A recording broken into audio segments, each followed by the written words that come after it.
What's up? It's your boy Los, LOS from the Flava Podcast. You are listening and watching the Flava Podcast. We're back. We didn't change. But Chicago pizza or New York pizza? Oh, I'm with Chicago pizza all day. Well, that's Tom. White Tom. Because I like chasing the rats. The rats. You said, can you put your finger up for a second? Like this? Up like this. Like you're about to point something. Oh. So this is going to be...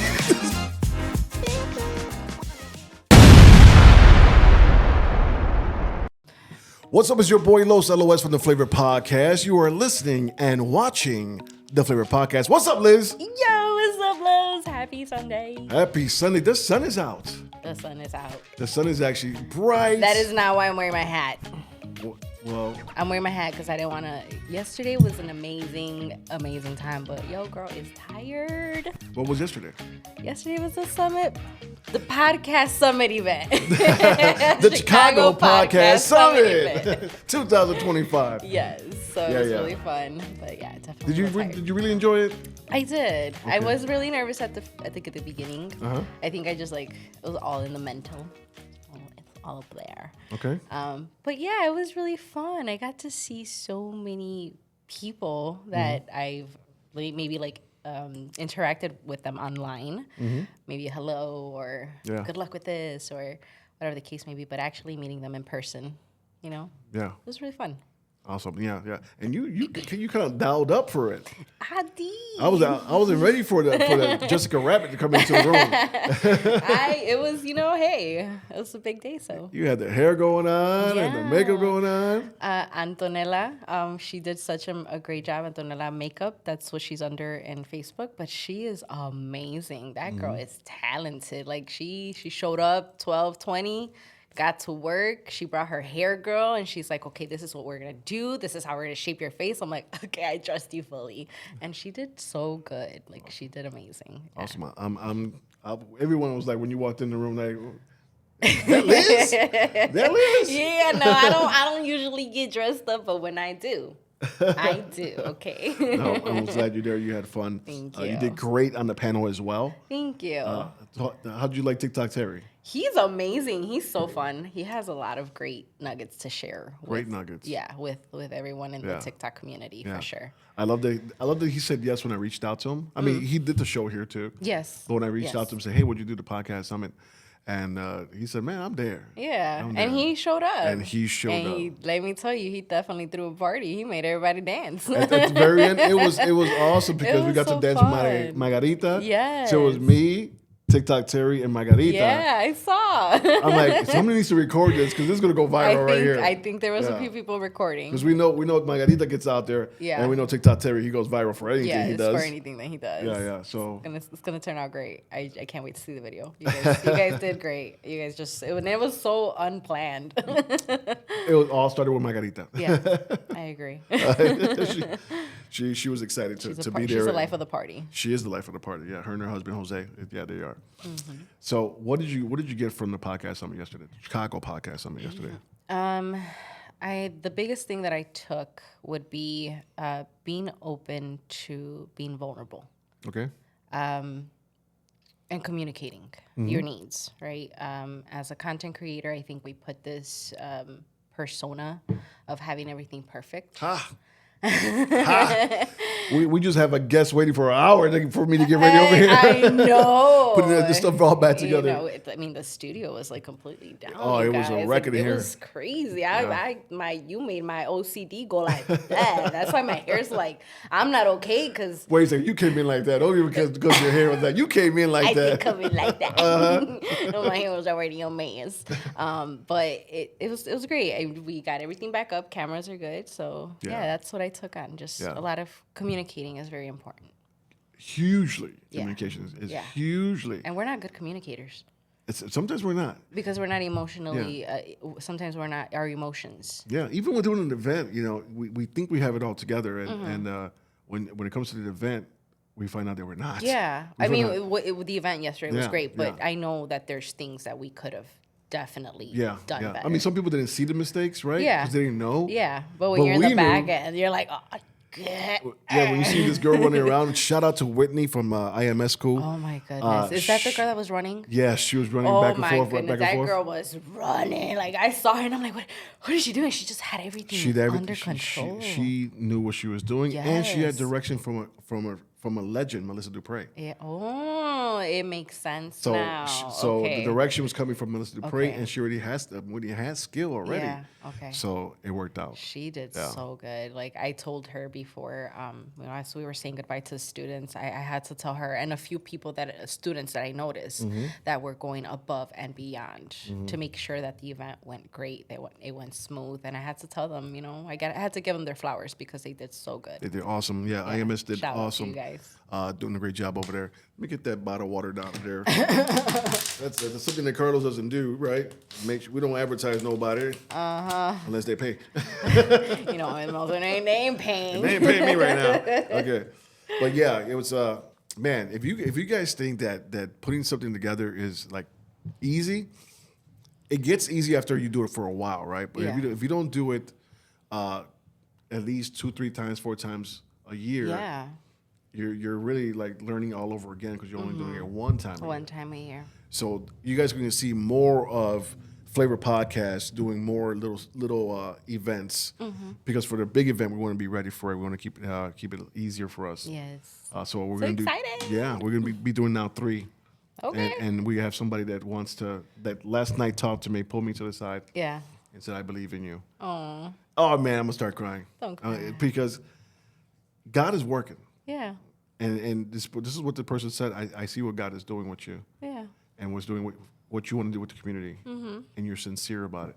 And I was like, I am. I love the people, and I want the people to rise up. Oh, God level was up. for sure in the room last night. Oh yeah, he was. And he said, I want to sponsor you. Oh, look at that. He's like, in a good amount too. Okay, let's go. I was like, oh wow, okay. He said, no, here's my number. Make sure you call Yeah. me. And Let's yeah, go. 2026 might be somewhere else and bigger. I don't know. Hey. We'll see what happens. That's exciting. Maybe I'll fly out my mentor, David Shands. I don't know. Hey. Yeah. Hopefully I get a We lot of meet money. your mentor. What do you mean? I met my mentor before. We meet your Oh, mentor. you meet? Yeah. You guys meet my mentor. Yeah. Yeah.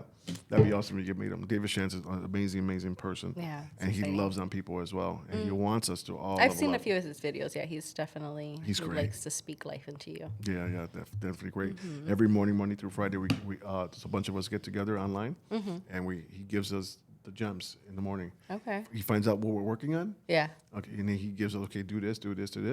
Take those notes. Tomorrow we're gonna see if you implement them. See what happens. If something happens, I'll work you through those things. He's amazing. He goes a step ahead.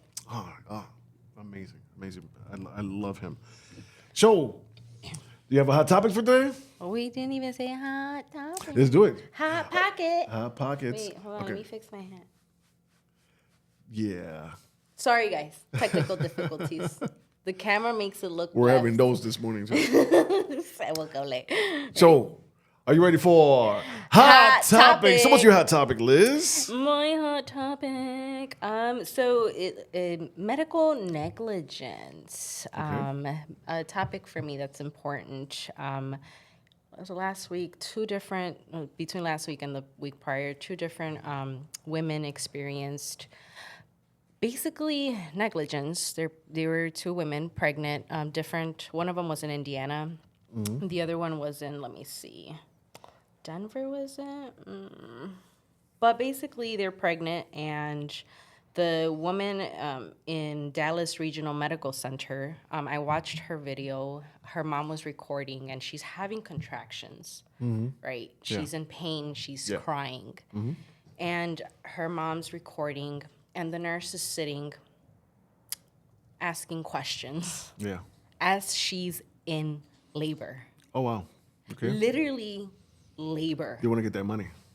And she's just like, how many kids have you had? Like asking. Well, I think they're gonna ask those questions. But you could ask them after she has this baby. Like she's literally in ongoing labor. Are they trying to admit her, or they're just trying to ask questions? The way that they were treating her, Okay. it was very cold. It was very, I don't care about you right now. Okay.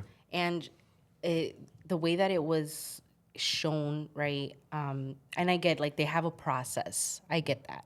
But when there's a human coming out of you, I think that process could wait, right? Because I mean, I've had a kid, and there's just no way that I would have been able to sit there with that pain. Yeah. You know, they could have taken her to the room and then, hey, let the baby come out and then let me get your information. You know, and I get that there's a process, but the way that the nurse was treating her, not even acknowledging her, not even trying to comfort her, that's what like really irked me, right? So a few days after that, an Illinois woman. So that was the first incident. That was the first incident, Yeah. and it's a black woman. Okay. Now another black woman in Indiana, they literally wheel her out of the hospital Why? because she wasn't in labor. Oh, I think I heard about that one. And this Yeah. woman gives birth in the car. They said that she was minutes. too early to She be in was the too hospital. early. Yeah, they said she was too early. Yeah. And she gave birth 8 minutes later in the car. All my flabbers were gasted. Well, that kid's going to have a nice tuition for Oh, college. for sure. and I hope that other woman, I believe, let me see if her name is Kira, Kira Jones. Yeah, so I hope that she sues too. Because no, there's no way that medical practices should be treating women like that. Women of minority, women of color. Because I looked at the statistics, a lot of black women die Yeah. during labor. It's a higher when it comes to A black higher women. risk. Yeah, And I'm yeah. just like, we're in 2025. Why is that happening? And why are these videos going viral and people not empathizing? They're still trying to find, there's a process. Oh, well, maybe they're trying to do. No, I'm sorry, but there's a human coming out of her. Take her to the room and do your job. Right. Help her out. Exactly. Have a heart and show Have some a love. heart, you know, have show some Yeah. humanity. Yeah, but I heard that before with black women that they're the highest to lose kids Yeah. because of the hospitals. Because of the way that they're treated. Right. Yeah. And it's just it's so infuriating because it shouldn't be happening. You know, so I hope both of those ladies sue and that they win. They win and the kid gets something. Something. What's And- yours? And not just that, not just getting the money, right? Because Yeah, getting no, money but is great. Everybody wants money. justice. But the actual hospitals do better. Yes, a reminder like, no, you're Right. not going to be doing that. Right, You're not right. going to be getting away with it anymore. Right, because we could say money, right? Hope they sue their money. Okay, that's great. No, but change But is the something. hospital going to change? Yeah, For for sure. it won't happen again. Exactly. You know what I'm saying? Yeah, that's where I'm at with that one. So my hot topic is I don't have a hot topic. I'm still waking up from last night. Me and you both. That's why I'm wearing my hat. 'Cause I don't want nobody to see my Yeah, face. yeah. I'm still waking up from last night. But you worked so hard. You were like we People had were the actually dinner. praying for me. Well, I know. I walked in a few. I walked in a few of those I like, prayers. and I'm like, oh, I man. receive prayers. I love prayers. Hey, pray on me. But they're like, nah, come over here, brother. You need a prayer. Yeah, Something's going on. no. You know, sometimes when you do have partners, but your partners have other things to do, right? But I had a lot. Yeah. So, and I know my partners were busy. I'm not even saying nothing about them. They're great, and we're gonna do this again. But when you give yourself a lot and you don't take a break, and I It's wasn't taking overwhelming. any breaks. You know, Yeah. I'm working 4 or 5 jobs, 4 contracts. You know that I'm doing, and then my regular job, and then Flava. I need to get ready for this, honestly, and physically too, mentally and physically, because I wasn't ready for it. My back hurts, my knee hurts, my pinky toe hurt. His knees, walking like. Listen, people, I'm 52 years old. Though he I does was- not look 52 years Yeah, I old, got that a his lot. body shouts 60. Yeah. No, yeah, I was born in the 1900s. That's In the when I early was born. 1900s. Yes. I'm from the late 1900s. I'm from the late. So yeah. So anyways, we had a great time. Hey, next year is gonna be great. Yeah. Show up, be in the room. If you're an entrepreneur, you want to level up. If you're a podcaster, if you want to level up. Let's say if you're not even a podcaster. Let's say you're not an entrepreneur, but you want to be. Yeah. Or a These are the- business owner. Right. These are the rooms you want to be in because those gems are being dropped. And I make sure that it's extremely affordable. Yeah. Look at I go out and jump on planes. I go out and drive. I'm always in Atlanta, LA, Miami, New York because I'm learning. I had to I had to put my finger up because it sounded like you said you jump out of planes. No, I jump out of planes. I'm like, You know, I don't have the when did guts you to do jump that out yet. of a Yeah, plane? yeah. Because I want to jump out of a plane. I jump on planes. Okay, you jump on planes. Let's clear. He jumps on planes. And I go not get the on nuggets for you guys. planes. He does the background work, Yeah, and then yeah. he just teaches And I bring it back you. to Chicago. Yeah, which is great. Yeah. You're doing the harder work. We're gonna level up, and like I said last night, Yeah. it's just not in Humboldt Park. It's just not on Paseo Boricua. No, it's It's Little Village. Yeah. You know what I'm saying? Yeah. It's back of the yards. It's Garfield Park. Mm-hmm. All where my people are at, my black and brown people at, Yeah. they're gonna see my face, I love it. and I'm gonna try to help as much as I can. As we should. Yep. Yes, As I we am. should all be doing. So we're gonna go to break, and we're gonna bring your guest, and your guest is, you'll find out when we get back. It's your boy Lowe's and. And Liz.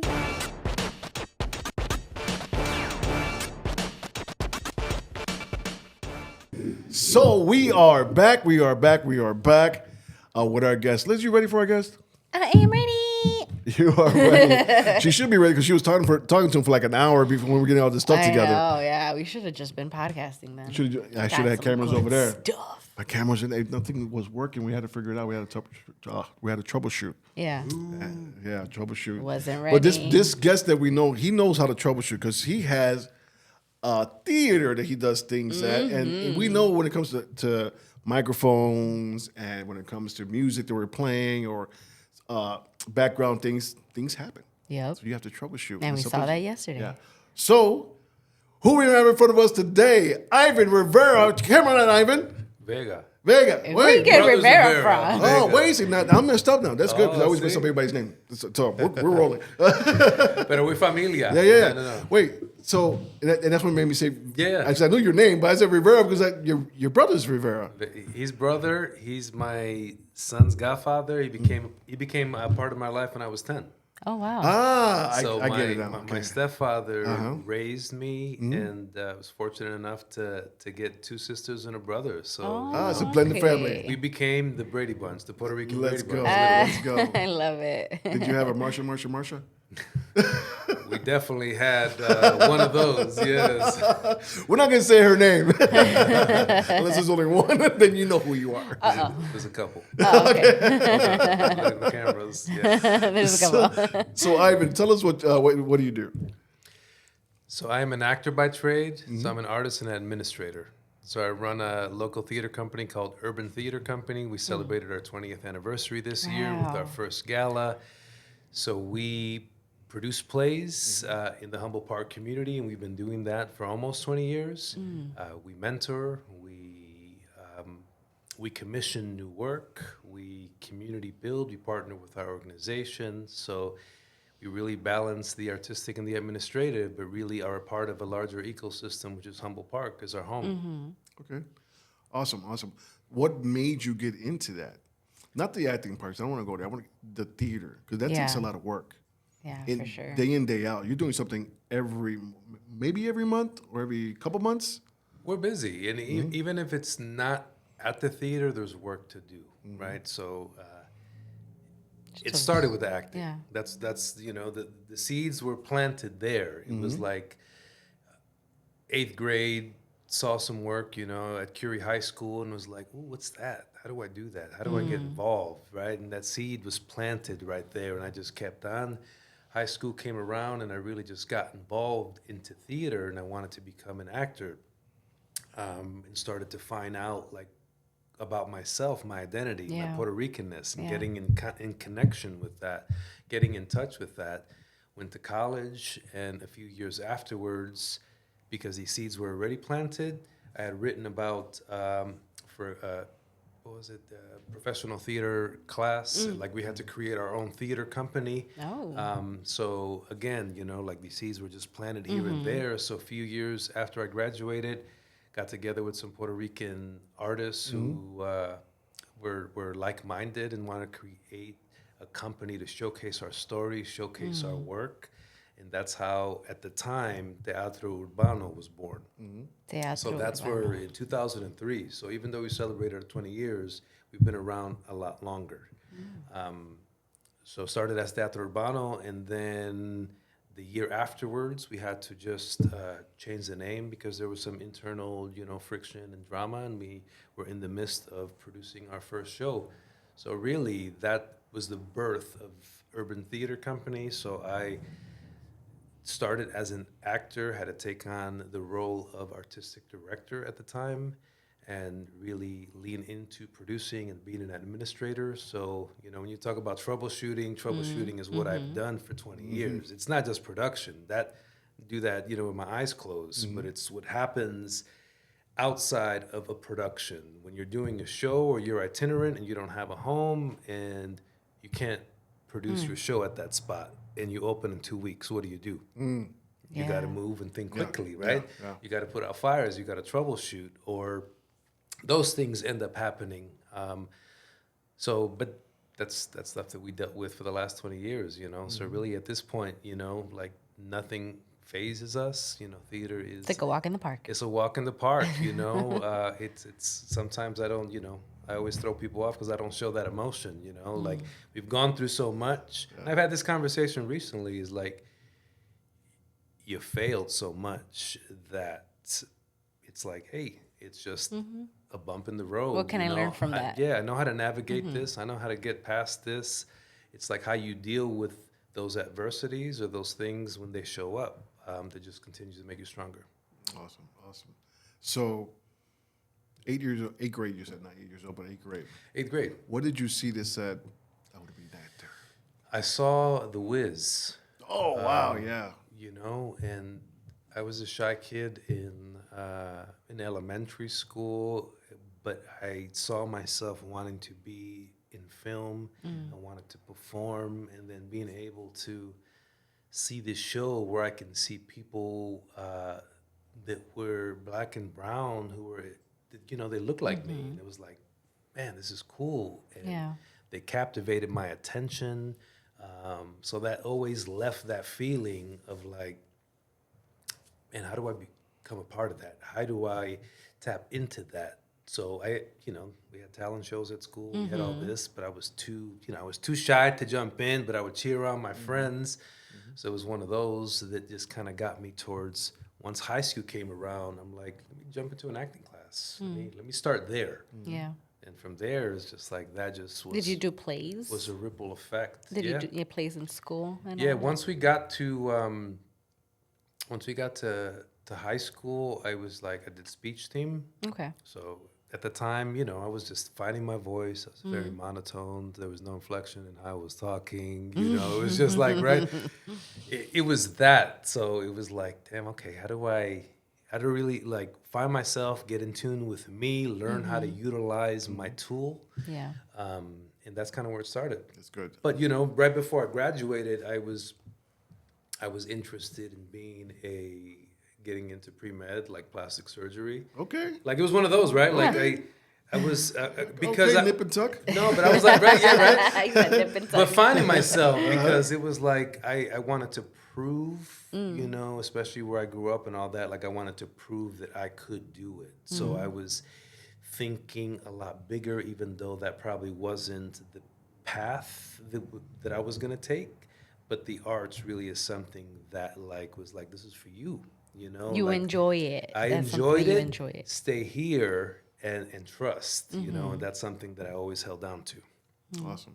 Yeah, I don't see you as a plastic surgeon. There's art in it, right? I mean, there's definitely art in it, for sure. Aesthetics. I got that. Sometimes I'm like, man, give me that. You need a little... Oops, that's eyeball.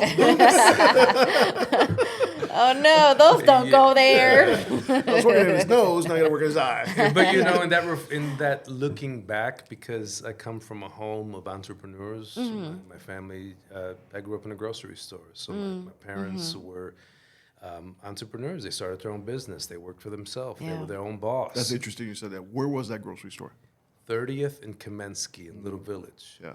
So I was the Puerto Rican who grew up in La Villita. The Mexican grocery store was called El Mexicano. My parents are both Puerto Rican. Oh, man, I think I've been there. It was in front of Eli Whitney High School, literally, like across the street, Eli Whitney, but that's not where my parents sent me. They were like, Curie. I went to Edwards, which was down the street from Curie. Okay.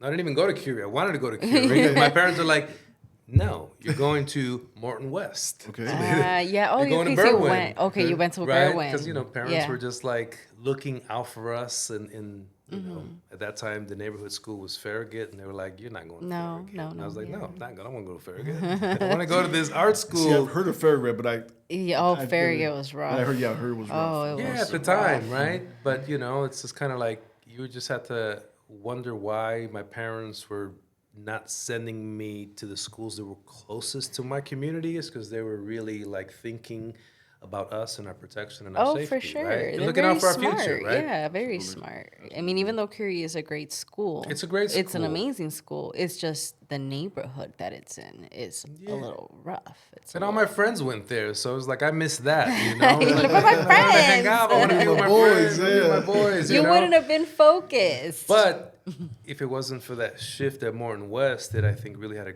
great theater program, and at the time, they Morton do. West was working with Morton East, so every production, like you would alternate schools. Oh, that's all. So it really expanded that. Like the sports department was joined, the theater department was joined. So it really was like I think that environment that was like really just caught me. And I Yeah. was like, I'm in this, in that wormhole, and I'm not getting out of it. That's real cool. So, what actor? And I was told not to say actress because everybody's You can an say actor, yeah, Everyone's an actor. is an actor, yeah. They're not actress or actor. Yeah. They're actor. Period. Okay. So, what actor do you look up to when you think about acting? Like I love Benicio del Toro, like that was just this one of the guys. Like as I started to like really find, who are the Puerto Rican actors who are doing the work, and then, like all the ones that I look up to, especially at the time, it was like Al Pacino and Robert De Niro and people that really came from the theater, Benicio del Toro, Jeffrey Wright, people. Those are people that like really just stood out for me. That I was just like hungry, or like just seeing how they dove into character work, and there was also a commonality that also like drew me to be like, oh man, he's Puerto Rican, Yeah. I'm Puerto Rican, So that also is that importance of also that representation really matters. Oh, yeah. And seeing this person excel in is a phenomenal artist, Javier Bardem. These are people like actors who really like are serious about the craft. Yeah. So I want to bring something up you said earlier that we asked you, and you brought it up yourself about being monotone. yeah, Podcasters, you can't be monotone, man. You hear how he's going up and down with his voice. You have to change and then it he's up. throwing stuff in. That's how you do it, and it's already natural for him to do that, right? It becomes natural. But when you're like, "Doo," that's what it sounds like to us. "Doo," and then we just shut off. Learn something. There's nuggets right now. you've There's been nuggets. putting people to sleep, right? Yeah. And now my wife is like, "Damn boy, you talk so much." I didn't notice. I was like, I have to work hard to like get out of this box. Now Yeah. it's like, this is what you get. Yeah, I'm out the box. There ain't I'm no out the going box. back. Yeah. Awesome. So, how was your life? So you got siblings, right? It's a Yeah. blended family. Yeah. You said it was the Brady Bunch, right? Yeah, 2 sisters. I grew up with women in my life. Okay. And 2 then, sisters. How many brothers? so at that time, it was just me, right? It was me, my 2 sisters, of an older sister who was 15 years older than me, who's been like a mother to me, and a younger sister. And then this family came along that it was like, in age, we are extremely close. So it's like also 2 sisters and a brother. Oh, wow. So it literally went from 3 to To 6. Wow. And it was just like, bam.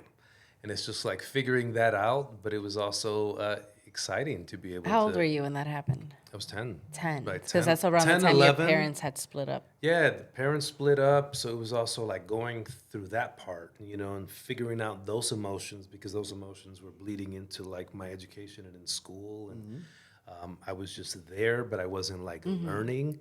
And then, just this happened, and it was like, I always wanted a brother, So I had my cousins, so this was like, it was perfect. We were just really, it brought a lot of joy. And then we when we're all together, we're just loud. You know? Like, So you guys got along. we got along Okay, instantly, good. right? Like That's we were good. we were kids, so we Yeah, played. yeah. You know, we had fun. It was one of those when we got together, and and either they stood over, like it was a fun time. You know, like just being kids, right, in the Yeah. neighborhood.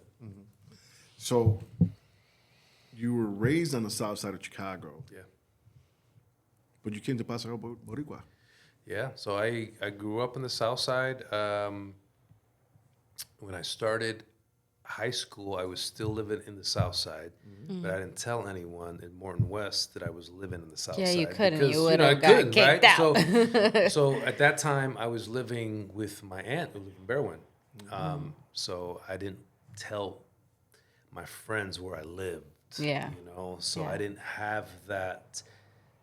All my friends that I had in grade school, that kind of like we separated, and then being able to go to high school, I also like didn't have that as much because I was like protecting my education and I wanted to get kicked out until like some really good friends like would come over to be like, this is where I live, I live in La Yeah. Villita. This Yeah. is the neighborhood.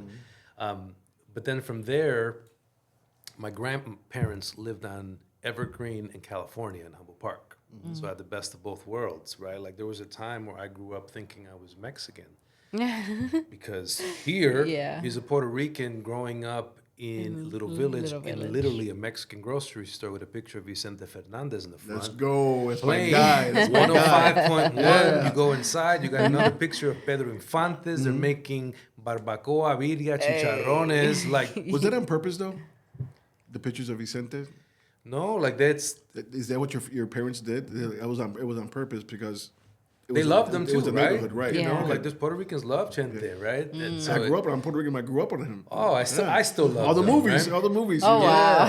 So it's one of those Yeah. like that is what you saw. So yeah, I think it was intentional. You know, you Yeah. had that. So growing up, seeing that, I didn't know like that Puerto Rican element wasn't there. But then my grandparents lived in Humboldt Park, literally across from the park. So I would go to the fest with them, and then I would still be around the community, and then my cousins lived in the same building. So I would go to my grandparents, and I'd be like, "I'm out. I'm going upstairs." And then we'd be in the hallway, Yeah. like sliding down the stairs, like the best. I was talking You about really had that the best of both with worlds. my wife, like how simple it was. It's like we weren't in the park. We would just make the best in that stairway and those memories and that creativity, right? You give us some Hot Wheels, man, we would be there for hours. Yep. So you fast forward, I went to Roosevelt University, and as I'm trying to like navigate, like reconnecting with me as a Puerto Rican, I'm like, Humboldt Park is that community. I have to get involved.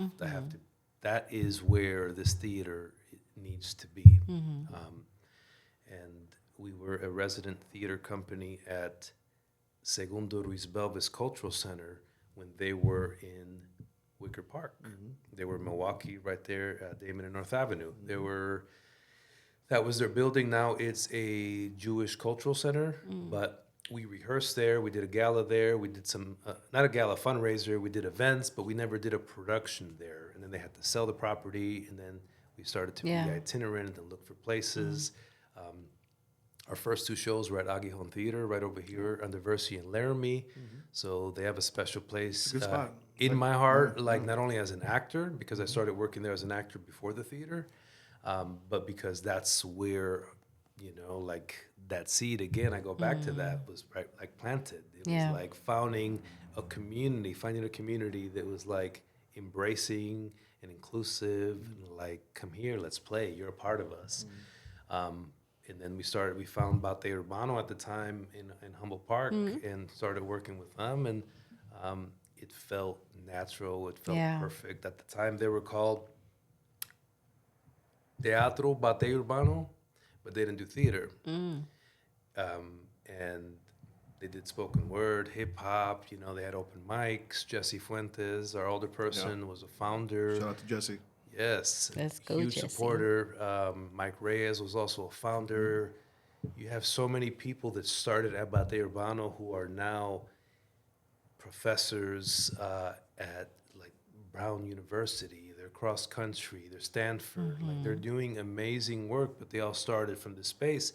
And then we would rent whenever it was available. Yeah. And that's kind of like when we started to like carve our niche, you know, hang out at Bate Urbano and then just dream, like, what is this theater going to be? What are we doing? You know, like knowing that I had to connect with the elders in the community and I had to meet the people and I had to like, so having this conversation at your summit last night, which was fantastic, by the way, so congratulations. Thank you. Is just showing up, you know, as uncomfortable as it is, the work is not going to come to you. You have to show up. Exactly. You got to be present. You have to like initiate. You have to make those connections. You have to put in the work. And you learn that the hard way because as a young artist, you think like, right, you have stars in your eyes and you're like, I want to be famous. I want to be in Hollywood. I want to be on Broadway. I want to do this.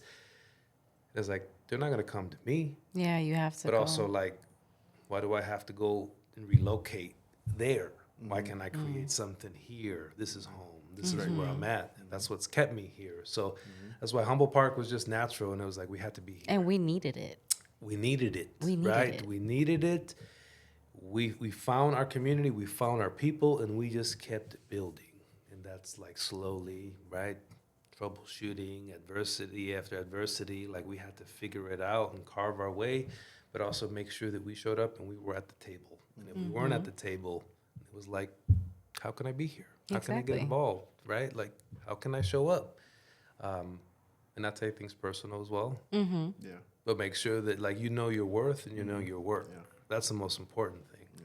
I'm interested in asking, so you got the theater, right?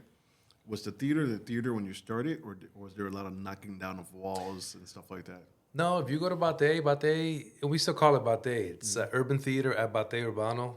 For us, it's important to like preserve legacy and make sure that legacy that Bate Urbano was to a lot of people in the community. Like that was a safe haven. That was a hub. That's a place where people found their voice, like Jesse Fuentes. It's important to maintain that. So we kept Bate Urbano on purpose. So if you go inside, there's an awning that was outside. Oh, okay. When they redid the facade, it's right there. You know, it's lit, it's there. And it keeps a connection with your community, with it's the community. presence, yeah. So when you go and you're like, I don't remember this place. And But I you're like, remember that. Oh, man, I remember this is Bate. I had my first spoken mic here. I was here, right? Yeah.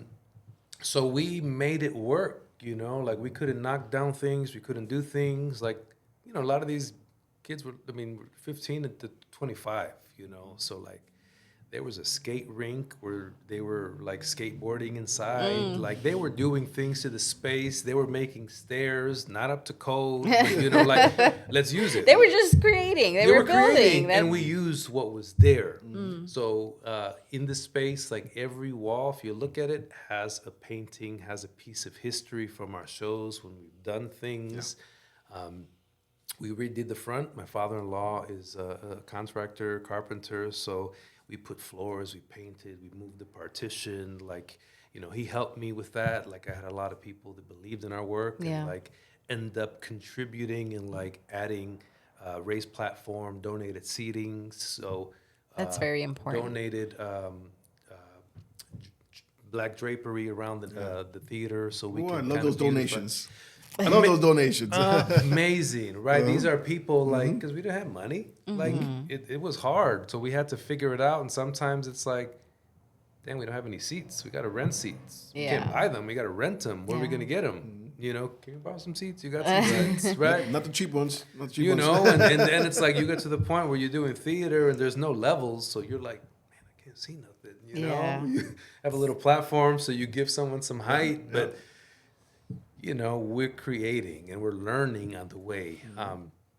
So we didn't do a lot, but we've beautified the space just until recently. Like, we received a SPIF grant, which was a small business improvement fund, and we were able to redo the electrical in the space. Oh, nice. So now we have sconces in the front. Now you have a switch right in the theater. When you walk in, you don't have to go to the middle with your flashlight or your phone. Good. There's a main switch for the theater lighting. Yeah. So all you have to do is switch it. So now you don't have to text Tony Bruno, our managing director, hey, can you turn on the lights through your Wi-Fi because there's no switch, and bother him and then just wait for him to text back. If he texts back. So there's that, right? Like, so I feel like we just instantly grew up, and it's made our space so much more accessible. Yeah. You go to the bathroom, lights automatically turn Let's on. go. You know, it's like Yeah, that's recently then. yeah, that's That's recent. really, really recently. I've been there before. No, And you no. couldn't find the lights? Extension cords all over the place. Like it's one of those. Definitely. But that's what made Don't it trip. ours. That's what made it ours, the neighborhood, the community. That's what made it ours. We think, okay, these are our people, and we're making it happen no matter, no matter how we make it happen. We're gonna make it happen, and we're gonna be entertained, and we're gonna walk out of here with some joy Yeah. of what we're watching. Yeah. 100% is that joy. You have, you have skin in the game. There is sweat equity. Like, it's like most people sometimes are like, how'd you get to 20? Or like, how'd you get this? And it's like, we put in the work, you have to. We earned this. Everything we have has been earned. It has not been given. We have carved our way in this theatrical community, and we knew where we needed to be. We knew that downtown wasn't for us. No. We knew that being at the larger theaters is cute, but like it doesn't serve us and it doesn't serve our community. Y'all can come to our community and we can do that work here because Yeah. now our community is going to benefit in a different way. Yes, they are. Going to make it a lot easier. Yeah. People get hungry, Yeah. and then we have. And when you're hungry, right? When you're hungry, when you're young, and you're like, I'm gonna do this. Just I'm gonna figure it out. exploring. But I was just talking about hunger, like really hungry, like when I You eat meant some like you're food. bringing business to Right. the Oh, that too. Because they're coming in, right? They're coming in. Yeah. Some come early, right? Yeah. Because they know sometimes there's no parking, so come early, or they Yeah. want to sit, or they want And to get sit a bite in to front. eat. Get a cow. And we have so many restaurants right now Yeah. popping up on Paseo Boricua. Mm-hmm. And on that note, I'm excited about all the businesses that have popped up on Division. Right? 'Cause six this year. There's it'll be 6 with Casa Yari. Yeah, Which is about to should be here. amazing, right? Like I love that there's a renaissance happening on Division, these young business owners, and it's super exciting. And for us particularly as a theater, just going through and thinking and like being like, we got all this here, right? How does our audience take advantage of what we have in our community? So we historically Thursdays and Sundays are really slow for theater. So we're like, what do we do? How do we do a little something to get people involved? So we created a thing called Teatro Thursdays and Teatro Sundays, Okay. where at that time our tickets were $20. Okay. You add $10 and you get to eat at a restaurant on Division. Let's go. Wow. Sundays, That's cool. you get to have brunch at Nelly's. Let's go. Come Come on, somebody. Yeah. for only $10, $12. That's They didn't not have bad. to do that, Yeah. but they wanted Yeah. to partner with Yeah. us Yeah. because they're already popular. It's They're just smart. Yeah. Smart business. It is very it's smart. right. So it's for us. We're theater, but it's also like creating that economic development, that's happening in the community where our people, our audience, or new audiences spend money in the community, and then they walk to our theater. And it only strengthens the community That's it. and it Yeah. pours back into the youth, which sure. is what needs more attention right That's now. the It's most our important thing. So every show we would partner with a different restaurant, so that way we can share the both, right? Yeah. You go here, you go here, you go here, and now of course like our ticket prices have gone a little higher, not as much where it's like not affordable because you want to make sure that access is still in reach, but it's a win-win for everyone, and it's never. It ended up being it's never about us, right? You have to. It's like, how do we share that? How do you win? How do you win? How do we win? Because when we win together, like the strength in numbers. Level up. Level up. Level up. That was really smart. Loving that. Hey, you want to play a game? Let's do it. You want to play a game? Let's go. Ready? So it's time for this This or or that. that. So how we play this or that is you pick this or that and you answer why you picked that 6, 7, one. 6, 7. 6, 7? 6, Okay, 7. We're doing this 6, right 7. now. We're doing this right now. I still don't know what 6, 7 I is. don't know either. I hope it's but nothing 6, demonic. 7, 6, I hope it's 7. nothing demonic. I just know My the kids 7. always are like, I just know the 7, 8, 9. Why is 6 afraid of 7? Because 7, 8, 9. see, I just heard my kids say boo. Yeah, I just saw I know, seriously. I just No, lost my some niece. kind of mental stuff right there. Okay, My I don't niece know. was like, no, No, Tia. but there's a thing now that's this 4-1, which is the opposite. Okay, so you know about this. Yeah, He has young kids. they're 9 He and has, 11. he has young kids, so he knows about these things. So I look up. There's a thing called Know Your Meme. It's a website, It's a website. I need this because we hear all kinds of sometimes they things. try to say stuff, and I was like, nah, that's not what They're it means. trying to be slick. I know what it means, and I looked it up, and I was like, look, it says it right here. You can't fool me. Stop it. I should have done that. My son named our cat Slime. Okay. Okay. Our black cat. I didn't know what I thought slime was I don't know that one. like slime. Fine. No. It's an There's another term, there's another meaning behind slime, and when I looked it up, I'm like, you made me feel like a criminal. You know what? I want to know what that is because I forgot what it is, but it's detention center. but and it's they a wanted very to call their show Slime Time. yeah, it's I gotta I look forgot that what up. it I gotta means, look but that up it's aggressive. I'm like, you made me I feel like a criminal now.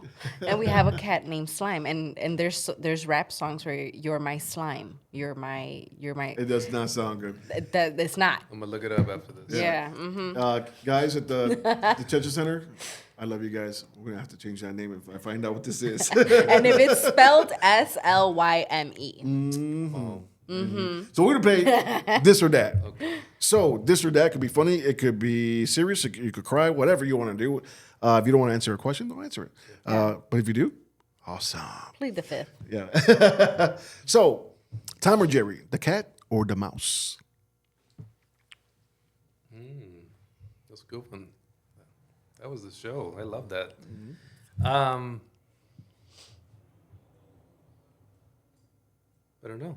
That's interesting. You don't right? know. Yeah, like I love them both, right? Like I think, as a kid, you're of course like, a Tom, but then it's like, the one always, getting away, Plotting the the quick scheme. one, Causing problems. causing problems, So I kind of like relate to both depending on Like, how you feeling? on my age, like, on the time frame. All right. So you're saying both. Yeah. Do you remember a certain episode?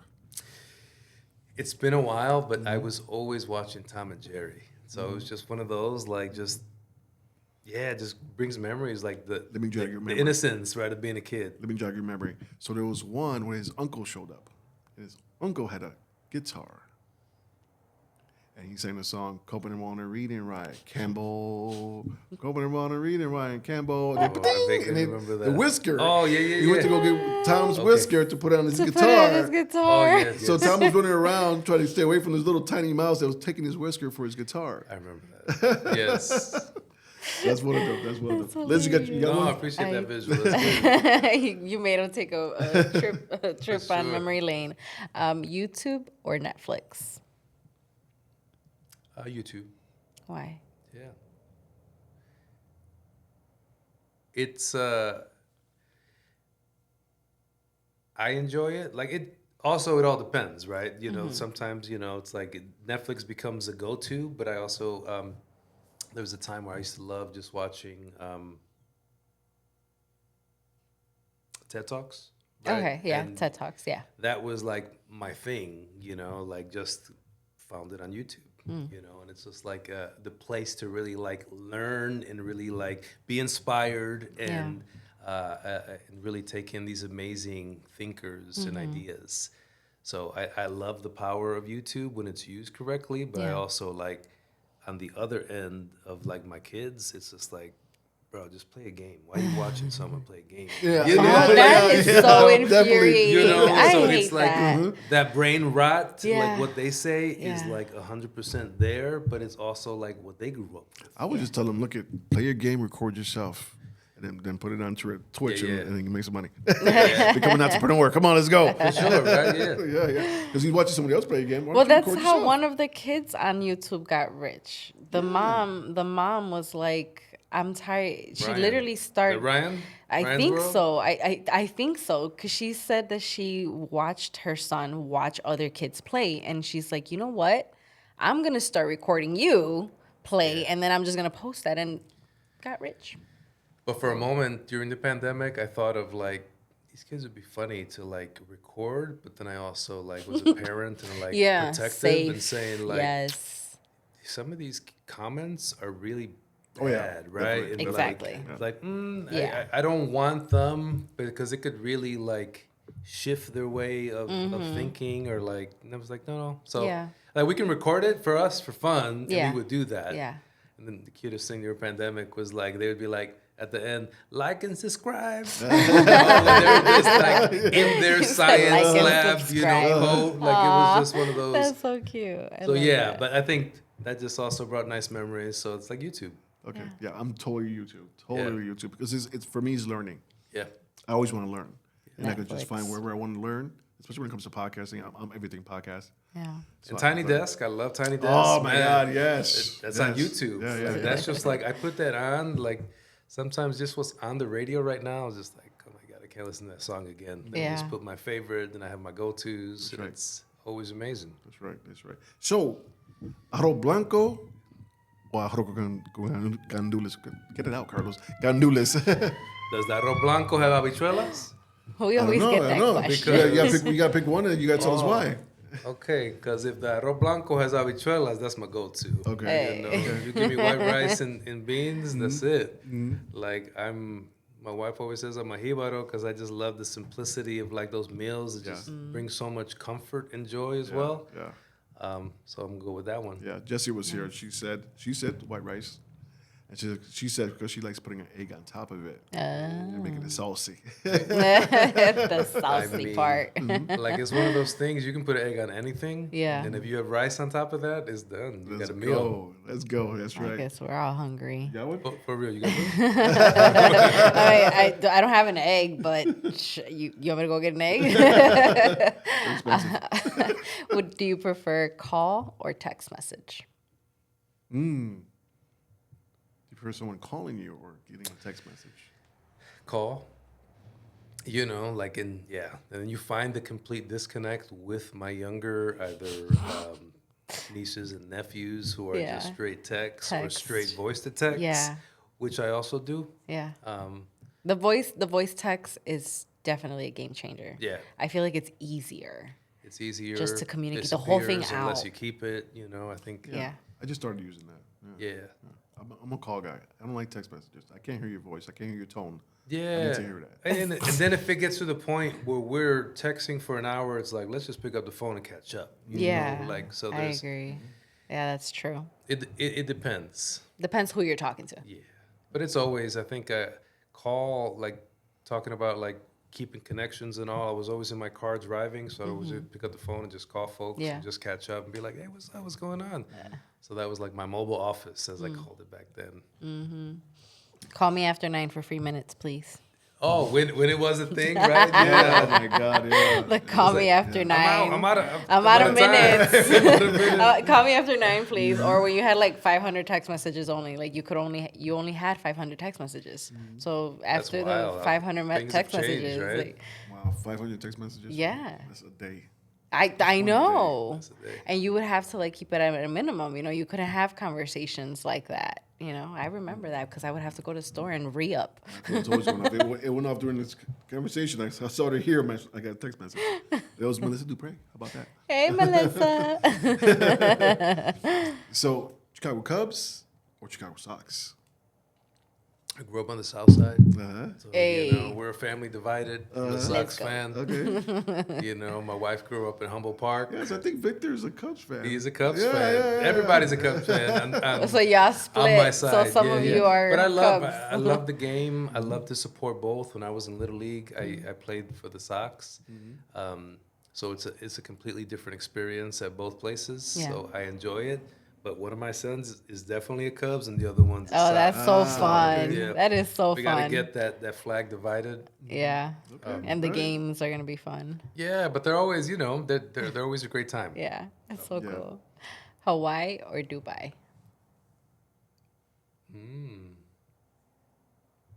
I've never been to Dubai. I've only been to Hawaii in my mother's womb. But I would definitely Hawaii's is on that list. I wanna be able to connect with the Puerto Rican communities in Hawaii. Yeah, so you know, being It's on Puerto the Rican and list. from an island, it's like naturally gravitate towards Yeah. like Hawaii. Towards islands. Islands is like the Caribe.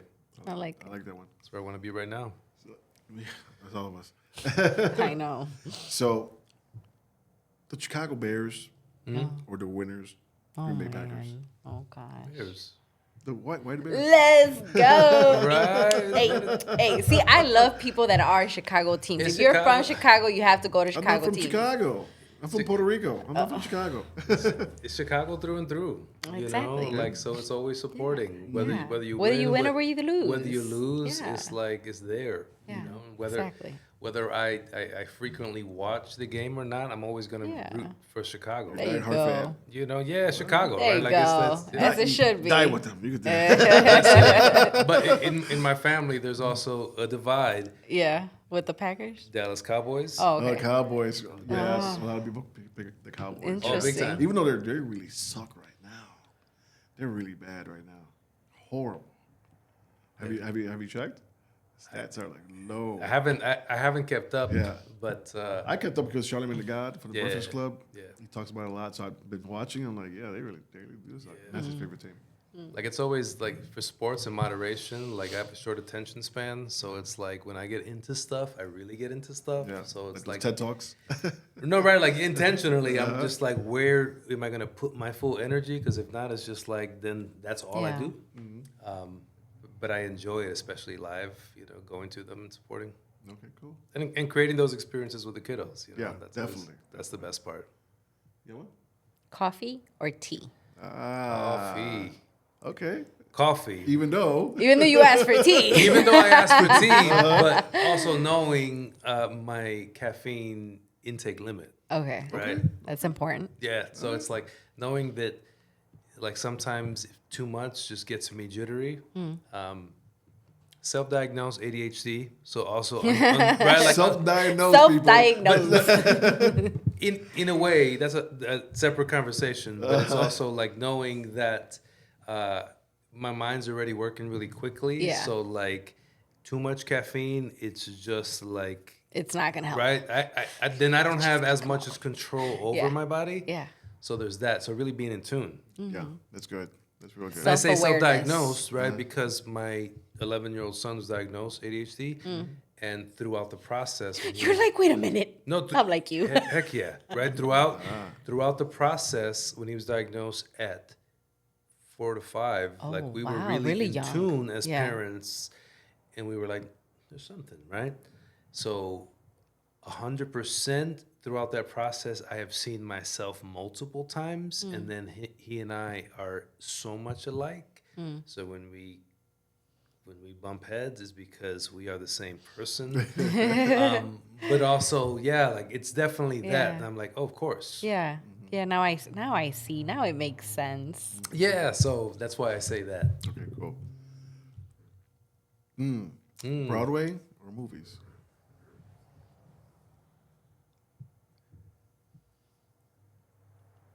You said off Broadway and movies. Probably would have gone off Broadway. But I love movies. I love both. I love theater. Broadway's cool, but I love theater. I mean, I love film. I love movies. That's always been that that vehicle, that escape, right? Like that. There's always that special place. Just even going to movies now, right? Like Yeah. sitting back and just being able to like be a part of this world you're about to see. You know, it's amazing. You know, when done well. So we're going movies? I'm going movies. Movies. Yeah. All right, movies it is. Because I Movies it is. coming from a storefront theater, if you had said off Broadway, I'm always for the smaller productions, the smaller houses, the community. Yeah. Broadway depends, pero you know, I have Has to- there been any work that you've done off Broadway other than the theater? Not yet. Not yet, Right? okay. Like I think there's things that will take us through Urban Theater Company off Broadway. There's stuff that's just as good, and I think that's where we're at. And now that my kids are bigger, I'm kind of like ready to act a lot more. I was going there. Right? Yeah, for sure. Right? Like it's I had to put it off for a bit.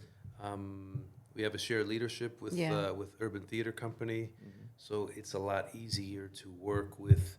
So Miranda Gonzalez is our producing artistic director. Antonio Bruno is our managing director.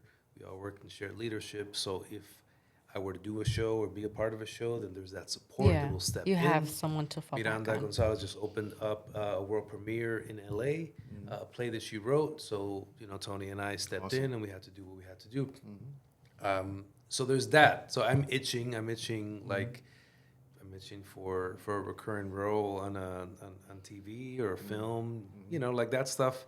Theater depends, right? You're going to take up a lot of time from me and my family, so it has to be worthwhile. And the only place that I will do work is with Urban Theater Company because that's my home, right? And those are the plays that I want to be a part of. So theater work is more like you have to be more. Is it more time consuming It's than time acting? consuming. So you're rehearsing, let's say, 4 to 5 weeks, Okay. and then you're doing a play for another 4 to 5 weeks. So what does that look like? You're rehearsing for 45 weeks. You're talking about every day? Not every day. So it all depends, where you're working. Like some of the equity theaters, it's like a job. You have 8 hours a day. You're working, except for Sundays, and Mondays are normally the days off. For us, like doing plays, it's after work hours. So rehearsals are starting at 6. So you're working a full day, doing your work in order to do what you love. And then that normally goes, let's say, 6 to 10. So you're rehearsing maybe a Monday through Friday, weekends off. Because then when you have a performance, then you're doing Thursdays through Sunday. Right? Some people do Fridays to Sunday, depending. So you're giving up, let's say, on a minimum 4 days a week for a month to be a part of a show. Wow. Awesome. So it's one of those where, like, I had my first kid and I didn't, my wife was pregnant. I said yes to a 2-person show, which was a 2.5-hour play. Like, I was like, yeah, it's exciting, but that's probably the hardest thing I had to do because it was also a time where I had to be real and be like, man, I'm about to be a dad. I got to get a full-time job. I gotta start thinking about we and not just me. And thankfully, that was also the introduction to Humboldt Park. So I started to work with the Puerto Rican Cultural Center. Nice. And it was right there. At that time, I was living with my in-laws that were 2 blocks away. So it was really easy. So I was like, cool, I can do this and do this play. But it was probably like one of the hardest things I've done. And I was like, no. I gotta take a break after this. I can't, right? Because I have to run a theater company. I'm gonna burn myself out. So then 4 years went by till I did a show. Kids, at that time there was 2. So then that was still hard. Because if it was hard for me, it was really hard for my wife, who really had to like hold it down.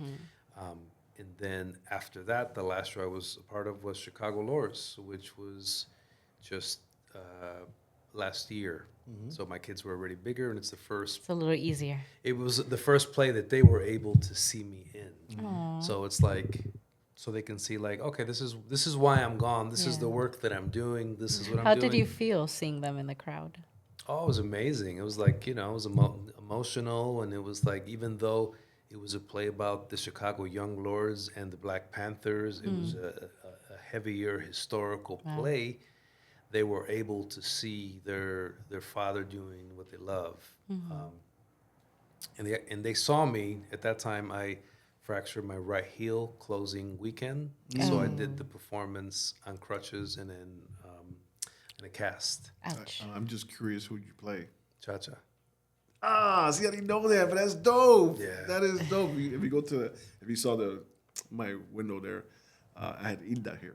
Oh, I did. Yeah, Fantastic. yeah. She was. We had so much fun with Ida. Yeah, Hilda's amazing. She knew I was trying to have him come here before he passed, right? And we had a date, but he passed. Oh man. So she made sure that she sent through my my mail lady. I didn't tell Ida where I lived whatsoever, but she knows everybody. She knows everybody. And I guess she said, "Hey, do you know Carlos Arroyo?" And she said, "I think I got somebody on the route, and I got something delivered from Ida." She found where Carlos I lived. Arroyo, the artist? Carlos Arroyo, Ivan Arroyo. Oh, me. this It's Arroyo. me. Yeah, Oh, okay. me. And I got a package from Ida, and it was 2 pictures of Cha-Cha. Amazing. Nice. Yeah. He passed probably a month after we closed. So at that time, he was not. he was aware that we were doing the show and communication through his sister. Like, he was happy, but we had original Young Lords who were present, like Omar Lopez, who was the Minister of Information, and we had Billy J. Brooks, who was the Minister of Education for the Black Panthers. So they were present, and they were able to really be there. So we wanted to make sure that we gave this play justice. It's not about just doing a play, because we have people who were It's a part of the powerful struggle, one. right? Yeah. This is real. It was probably like the most nervous I've been, because I'd taken on a real figure in someone like Cha-Cha, who's been so inspirational and been a part of this movement for so long. So That's good. yeah, so it was one of those where like after a performance, I got home and Did you smoke a cigarette? incident happened. Like Cha-Cha? No, but we had oxygen tank. Yeah. And I think that when I had crutches, like, because it was Cha-Cha's history through his sickness, but also his younger days, as Cha-Cha and Billy J. Brooks are on a park bench talking about the history and then looking back, and all this is taking place to take I over. can't believe I missed that, man. It's one of those, like, it was big, and I think there's room to do it again, because it is historical and it's also educational. Yeah. And it also spoke to the community that we serve, right? Like, it was amazing, that experience. So yeah, Well, hopefully you do it again. I think so, right? So, Yeah. Yeah. It's- I would love to see it. No. It's a Would love to story. see It's a powerful story. It's a powerful message that all generations from before, present, and in the future need to know. The biggest compliments I would get, because, here I am, right? As a co-founder, the ED, I'm in the play, I'm in the back room. There's just a curtain that divides the bathrooms, and, intermission, I'm there, I'm prepping, I'm getting ready, and I just hear people like, man, I'm just ready to fuck some shit up. I'm just like, they're ready, they're motivated. Humble Park, like, I didn't know about this. Like, they were given that charge to be like, how can I contribute to my community? How can I help? What can I do?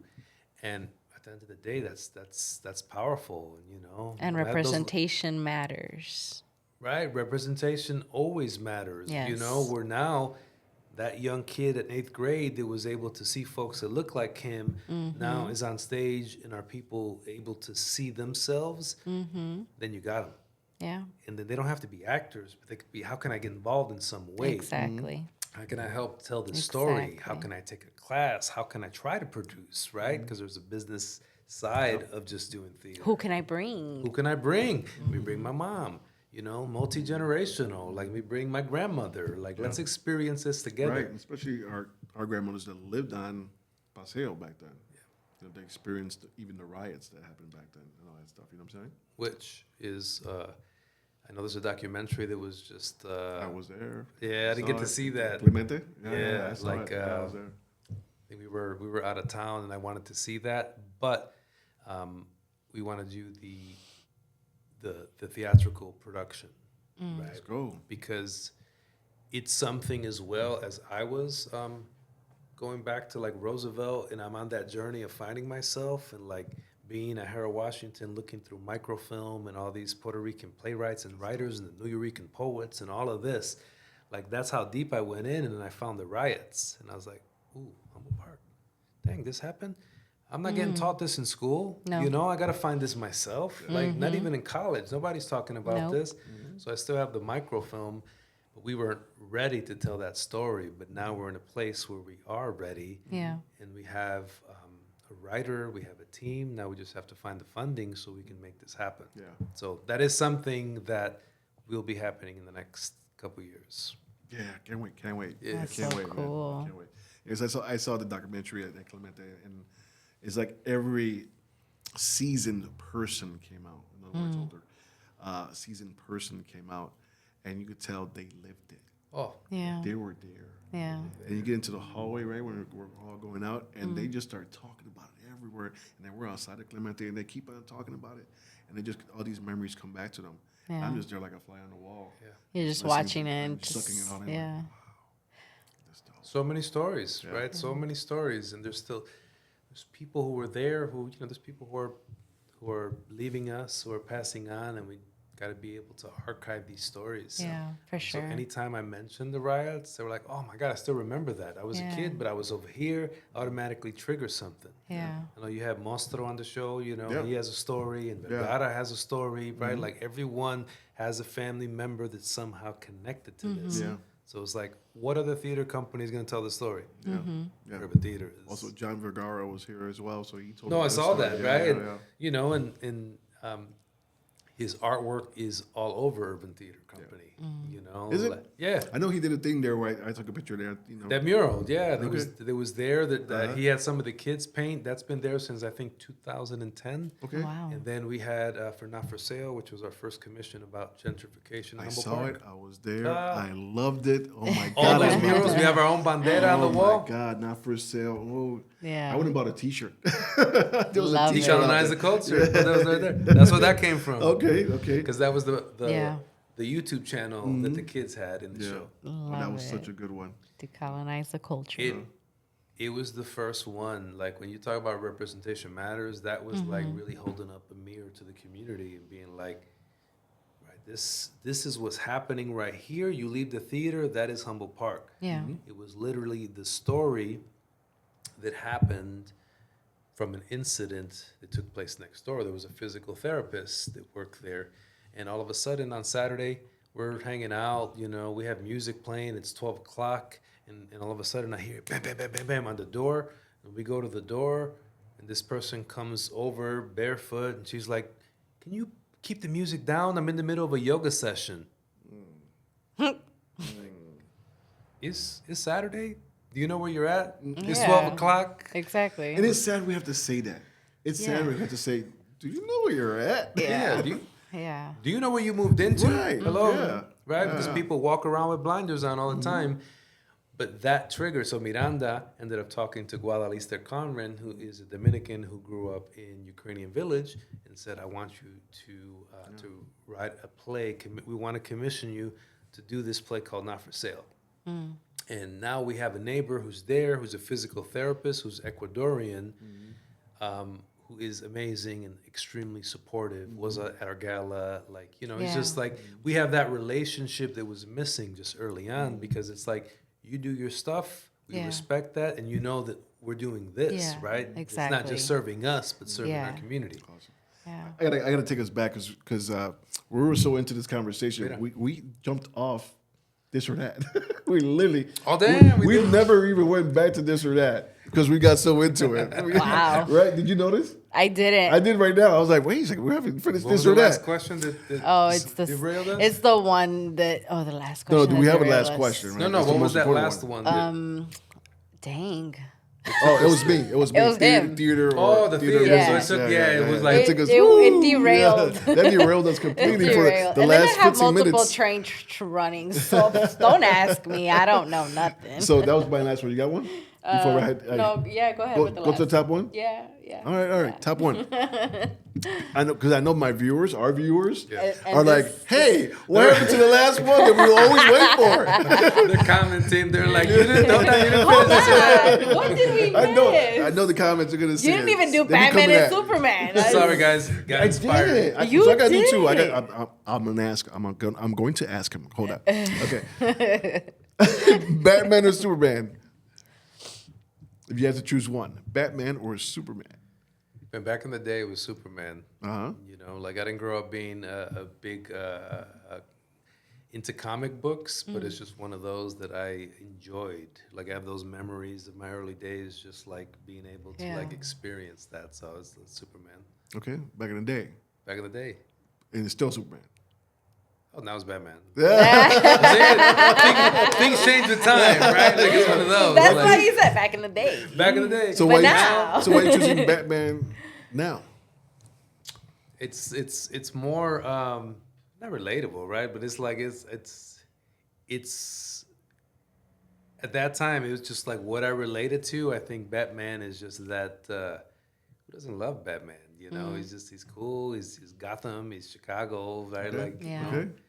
I just took my kids down Lower Wacker, and I was like, you know, Batman was filmed here, right? And they were like, how long is this? You know, I was like, oh, I got this. I got lost here for a while, but now we took the long route. And they were like, oh, this is the movie. So it was like that excitement, so cool. you know. Then you say, oh, it smells like piss. We didn't take them to Lower. So, Lower. You know, they didn't This was a experience that. safe part of Lower Wacker. So the last one The very important one. that I know everyone's watching and waiting for, Chicago pizza or New York pizza? Which one? It's always biased, Chicago, you know. Okay. I grew up, growing up on 30th and Kamensky, and there's a reason, right? Ooh, this might Because be I know good for you. there's always, right, the New Yorkers are always going to say New Yeah. York, the And Chicago, Chicago always gonna say Chicago. Chicago. Like, I grew up, my pizza early on was Homerton Pizza. Oh, Okay. yes. Right. I grew It's up so there, good. right across from Petrosky Park. Lucky you. Homerton Pizza was one of our sponsors. You know, when I was playing, just those early days of just going to the Yeah. original Homerton Pizza Homerton. and having a big picture of like Coke and eating Mm-hmm. cannolis. Like, for me, it's just that nostalgia and that connection of like that is, and it's one of my favorite pizzas because it also brings back all of those memories. So. Yeah. Still one of your favorite pizza to this day. Like their frozen is like it's always Their hits the frozen is spot. even good. Their frozen is good. Okay, It's so, right? so crazy. home run in for this man right here. So you have younger kids. So what are your kids are picking? Are they doing Little Caesars? They love Little Caesars. Man. All If I kids say- love if Little you say- Caesars. If I say Little Our Caesars, they'll kids be like, yeah, Little yeah, Caesars. they love it. They love, you know, like thin crust, like tavern style. So it all depends. So I try to like expose them as well to some just different style pizzas. Yeah. Okay. Like deep dish and pan is not like a go-to. It's Right. just one of those things Yeah. you have when there's people out of town and you want to show them. Yeah. But I like nice thin crust, sausage. So I gotta ask you a question. Hey. We got something going over here. So have you ever been to Pequod's? Yeah. How you like that pizza? I like it. I actually like their thin crust pizza. Okay, pretty good. Yeah. Pretty good. Have you ever been to you're from South Side of Chicago? But it's just that wait, you know, in Pequod's. It's like sometimes it's like You gotta call ahead. You gotta call ahead of You time. gotta call ahead, You gotta call you ahead. know. Definitely, people watching, please. Call ahead. ahead of time. but it's We'll be fun. waiting. I'll do two big slices when we got pan and it's like, you know, that's it. Okay. So, since you're from the South Side, have you ever been to a place called Natty's Pizza? Where's south? Where was that at? 51st and Kedzie. So that was like another neighborhood. So in other words, Like, no. I know. So in other words, no, he has said not. That was another No, he has neighborhood. not. Because it's true, right? You had You said this was another neighborhood. Wow, y'all make me sound like I grew up but in it's the true. It's like slums. you have little village, right? You have anything from like 25th to 31st. That's a whole different Like, area. You go to Tacos, you go to Yep. Faro, you go to Totonilco. Like you had your Okay. places. So going to, Yeah. I wasn't as familiar. So that's only. Yeah. So no Natty's. No, not these. No Natty's. You know why? It's good. Because nobody goes there. They do go there. They haven't been opened since 19 something. No. So it's called Notis. Not- Not Natty. no, not the N-A-T. Natty. That's a good one. I'm gonna use that one. No, I did visit though. I mean, I didn't visit. I was passing He by didn't to go pick inside. up. I was passing it by, going to my friend's house to pick him up. Ron Martinez, one of my partners last night from Chicago Podcast. I'm in. And I said, "Oh, there's Natty's. That's what this is always talking about." So I bust a U-turn. It was nighttime. I bust a U-turn, and I was about to go in, but I looked down to the ground, and there was a chalk outlining of a body. Somebody got shot. So I said, "I'm leaving out." And that's the running joke here. It's too dangerous to go get that pizza. No, it should be he's too scared. I am scared. To go get I am pizza. scared. And I'm That's from Mama what it Park. I was raised there, and I'm not going to Natty's. I'm sorry. Like that. But normally, like okay, it's favorite pizzas are normally tied to like childhood memories. Bella's on Right. Chicago Avenue. Yeah. Bella's Street. You know, so it's Chicago normally that. Dippin'. So I used to go also because I had family in Pilsen, so like right over there, like right by Connie's. Okay. So like Oh, you had best of both worlds. early memories going Yeah. to Connie's is also like the bomb. Yeah. I've never heard anybody mention Connie's. No. First time That's somebody says interesting. And Connie's Frozen is also one of those. That It is really good. Because I've gone to Connie's, yeah. but I mean, it's not like at the top. You know, it's not like, oh my God, I want to go back. We 'cause haven't they gone have as a different family fruits. to Connie's, but like we just mentioned that not that long ago. Okay. Like doing a pizza tour. Because there's some, know. Mexican spots who have them slices, and you're like, it's just greasy enough. This is what I want, done and done. Yeah. You're there, hang out with Foxito. He goes to all those pizza places. Yeah, he Oh, checks them yeah. all out. Foxito, the food block. Yeah. blogger. Yeah. So we're going on break. We'll be right back with Ivan Vega, not Rivera. Go Vega. back. Hungry? Welcome to Buongiorno's, your neighborhood slice of Italy in the heart of downtown at 405 North Wabash. From that first crackle of a hot, thin crust margarita to the aroma of sausage and pepperoni fresh from the oven, this is pizza that stops you in your tracks. Every pie comes out blistered, just right. Bright tomatoes, silky mozzarella, and a crust that holds the fold. Watch the cheese pull. See the slice. Hit the plate. This is the moment you decide what you're eating tonight. And if someone at your table wants something besides pizza, don't worry, there are plenty of tasty options to choose from. Bring friends, bring family, bring an appetite. Dine in, grab a box to go, or order online for pickup or delivery. Open today, see the menu, and start your order now. It's your boy, and we are back. What's up, Liz? Hello. Hello, Governor. Hello, Governor. How we doing? We're doing I'm good. hungry. How you liking this interview? It is great. I love it. It's so good that we got sidetracked, and we never get sidetracked. We never get sidetracked. We never We get usually, sidetracked. I think that we're just a little tired from Yeah. yesterday. We are still here with Ivan Vega. But it's a great conversation. It is. So Ivan, there's a lot of things coming up for you right now. Yeah. Yeah.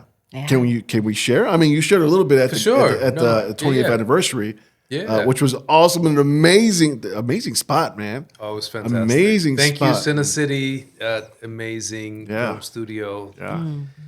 Yeah, that was our first gala, so we wanted to go big, and we got a chance to work with, which will segue me into like what is happening. Yes. We started working with the University of Illinois Champaign-Urbana School of Architecture, Oh, nice. and we had 2 students who did conceptual drawings on a property that we just closed on a few weeks ago. Okay. So right in between the flags on Paseo. So we will be anchoring that almost Campbell and division. So third building from Nelly's used to be the old Spanish Action Committee. Yes. Yeah, so that's going to be home, right? Okay. We are keeping the space that we're in, but that will be our performing arts center. Okay. So we acquired the property; it's ours. Now we have to raise capital in order to develop. it. Which is going to take 3 years. I don't want to go past 3 years, right? Like Yeah. capital campaigns can go a lot longer, but Yeah. I want to make sure to do what we can. You and have a do it hard. timeline of 3 years. I that mean, you're that's me, trying right? If you talk yeah. to the team, So everybody else are like, no, the 3 years, team, they he's were crazy. Like, no, 5 years, right? And then, yeah, but then Yeah. that's also like, okay, I'm gonna show you. I'm gonna show you, right? Yeah. We're gonna do this. So that's what we did. That was big for us. We closed on a Not property, big. That's huge. right? We have a long-term lease at where we're currently at. We plan to keep that space because it's been part of the community for a while. I would pick it up in an instant. Right, it's an amazing spot, and everyone's always asking us like, if you leave, let me know. I was like, no, that's home. Yeah. We want to make sure that continues to be an experimental space, a lab for our resident companies, for classes. But this performing arts center, right now we're calling it like urban arts, or urban arts cultural center, performing arts center. So we got to work that out. Yeah. But it really is going to be a 99-seat theater. We're going to have a rehearsal space. We're going to have classes, Wow. for workshops for the youth. Yes. We're going to That's have, huge. depending on how many floors we get, but a rooftop where we can perform. Hey, let's Right. go. So we may have a retractable roof. We may have an urban garden up there. you don't know. So That's awesome. it really is for us. Is like we're dreaming. Yeah. You're You're visualizing. This is a long time coming for us, it was important to continue to invest in our community and really double down. I love that you said that. Camera on me, please. Investors, my friends that are out there, y'all know who you are. You got money. Yeah. Please see this man. He's doing something for the community, and it's great. And it's amazing. Yeah. My people, That's it. hit this man up. You want to be a part of us? You want to invest in the future, right? Because it only doesn't serve us, but this is for the youth. This is for the community. Yeah. This is a space that we want our community to utilize. We want to have these partnerships with Teresa Roldan, where the seniors, where the folks who are there can come over and move around. We can hear their stories, where they can also create with us. We want to. There's so many schools that we have partnerships and want to like also double down on those partnerships as well, so we can really like showcase all these stories, right? Like, this is the future. How do we leave a legacy behind, and what legacy do we want to leave behind? That's the biggest thing, right? We got the 20. In 20, we did all of our learning. We failed. We did what we had to do. We experimented. Now 20 is like, now it's really time to like build. Exactly. Now it's build the future and think of like, who's going to take this over, right? Who's going to carry the torch, you know? So identifying the next generation, the young adults who want to lead and produce and are part of the community. It's like, we're here. You know, we're at and home. arts was taken away from Chicago public schools. Yeah. Like almost entirely. In a lot of schools, they don't have art classes. They don't have acting. They don't have extracurricular activities. They don't have after school activities. They just don't have... They were literally robbed of the tools to follow their dreams. And now you're coming back in and you're giving them this space. Oh, we're saying like, you have this, right? have There's power in the arts. It's happened with myself. It's happened with my partners, right? Like, it's art saves. And when you have a home where you can fully express yourself and feel safe and feel like you belong, then you can do whatever, you can create. So eventually that's what's going to happen. So, you know, next year is really like full on fundraising mode. On top of that, right, like I'm the only full-time staff member, right? It took 19 years for me to become full-time. Wow. So when you talk about juggling jobs, I've done it all, right? Yeah. I was juggling a full-time job with the Puerto Rican Cultural Center, overseeing their Safe Passage program at 11 schools. Wow. Overseeing 90 basically staff members who worked on the program, who were there to make sure the kids had a safe route to and from school. Yeah. The advantage was that my office was down the street from the theater, so I was able to do both, right? Able to do both simultaneously, which is not easy, but it's also like exhausting because then one suffers, right? One, you have to, you know, it's that give and take, that give and pull. But I was blessed with a large grant from the NLTI, which is the National Latinx Theater Initiative, which was able to like make it possible for me to become on salary for 3 years. And because of our partners and our funders who really believe in our vision, who believe in the work that we do, like they're continue to invest in the work, and you know we're getting close to get the other two on full time, and hopefully extend my time so we can continue to do the work. Because it's hard, you know, like we can juggle, we can do it all, but when you really are able to like fully focus your time on one thing, then that's when you see it start growing. Yeah, you see the magic happen. But it's hard, right? It's you got to find the balance. Same as being a parent in the arts. They don't teach you that in school, but you got to figure it out. You got to see what works. You got to make sure that one doesn't suffer. So trial and error. Definitely got to be focused on both things, because we don't want to drop the family at all. No, never, right? That has to come first, right? Yeah. I'm loving this conversation. Again, we got derailed. We never do that. But we were so interested in what you were saying. We're like, we dove deeper and deeper and deeper. You just kept asking. Okay, I'm loving this. That's what's next, right? I think, yeah. Full on capital campaign. We have 2 resident companies that are working out of UrbanTheater. They're called Ratas de Dos Patas or Dos Dias Productions. I love it. A Latin sketch comedy group. They are fantastic. That's They just had a show hilarious. yesterday Rata de Dos called Ratas en Patas. Fuego. And on December 20th, there's a show called Ratas Gigantes. Oh Okay. my Right? goodness. They're fantastic. So definitely come check that out. And then we have La Huerta Theater Lab, who is a physical performance group, circus performance. Like they do okay. amazing work. So it's really like also like how do Yeah. we continue to be that space for others to be able to grow and learn, and we can also mentor them. Exactly. So mentorship continues to be just as important for me. And I know we didn't talk about that, but I didn't have that growing up. I had people who believed in me, but I didn't know what mentorship was until, to be honest, right, in college. It was like, oh yeah. So I've had people who have invested in me, and I never wanted to be transactional. I wanted to be like, I am here. What I have learned, I want to be able to share to you. I don't want to hoard my knowledge. Yeah. For what? And so many people in the theater, right, in Yeah. every industry, They Gatekeep. hold gatekeep, it. right? Yeah. And for me, it's like, no, we all win in this, So come over. How do we help you get to that place and not make the mistakes that we made? Don't learn the hard way because you have us. Yeah. And we can give you the tools, and if you listen, great. If you don't, then you figure it out on your own. Yeah. But we're here to at least guide you and help you out. So that's who we continue to be in our community, right? As a resource, as a center, as a space to you have an idea, bring it to the table. Yeah. And if it's not for us and we can't do it at the moment, we will make sure to call someone else and we will make those connections. Yeah. But want to be of service. I'm loving it. Yeah. It's I got really one amazing. more question. We're going to be wrapping this up.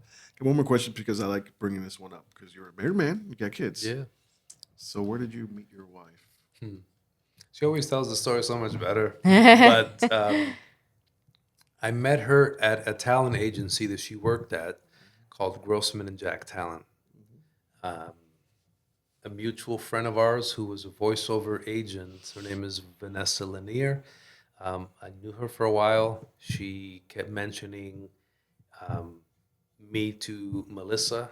And she's Puerto Rican, grew up in Humboldt Park, and she was like, nah, I'm done with Puerto Ricans. I don't want to be Puerto Ricans, So I was excited about that and, went in. I signed with the agency, had a voiceover session, and then she introduced me, and she was like, oh, Melissa, this is Ivan Vega.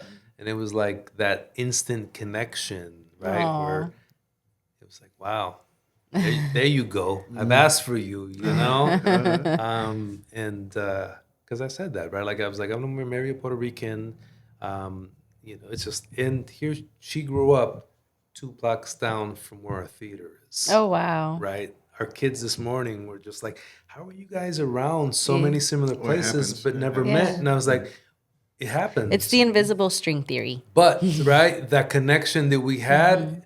I always say it wasn't our time until it was. So that moment we met and we started to date and go out, and like I just had fun with her, and I felt like I found my person. And then she always says, he's like, man, like I knew that this guy was the real deal. And I wasn't ready to commit, so I had to enjoy my summer. So for a while, I was like, man, I wasn't calling. I was like, you're not returning my email. Exactly. I love right. Dear Melissa. I like to bring them up because they allow us to do what we do.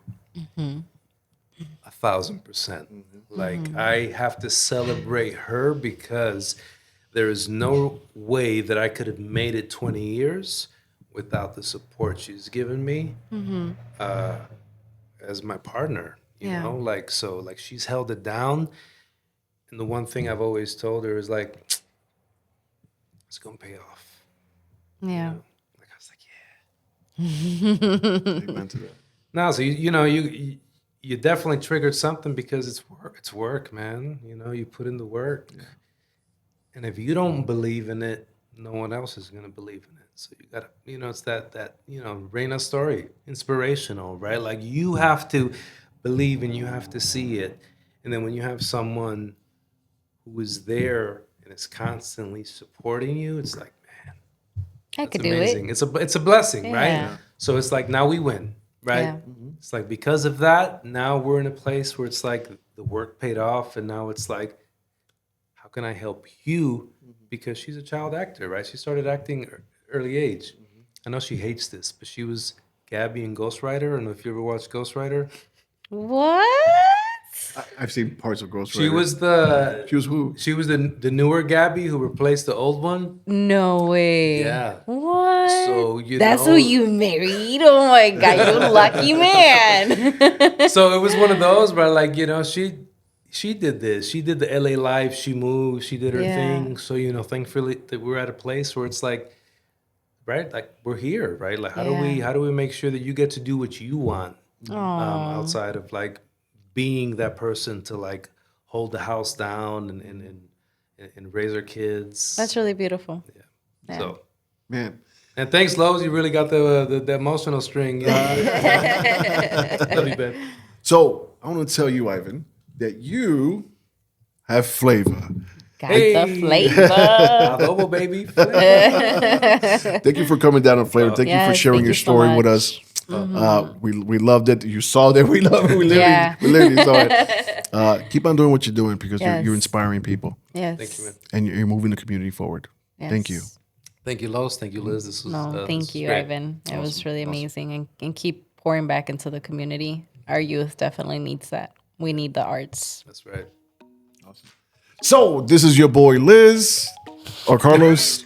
I'm gonna pass it down, Liz. This is the Flavor Show. Go ahead. I'm sorry, you guys. This is Liz. And that's Lowe's. And that's your boy Los. I'm Liz. And remember, I love this ending.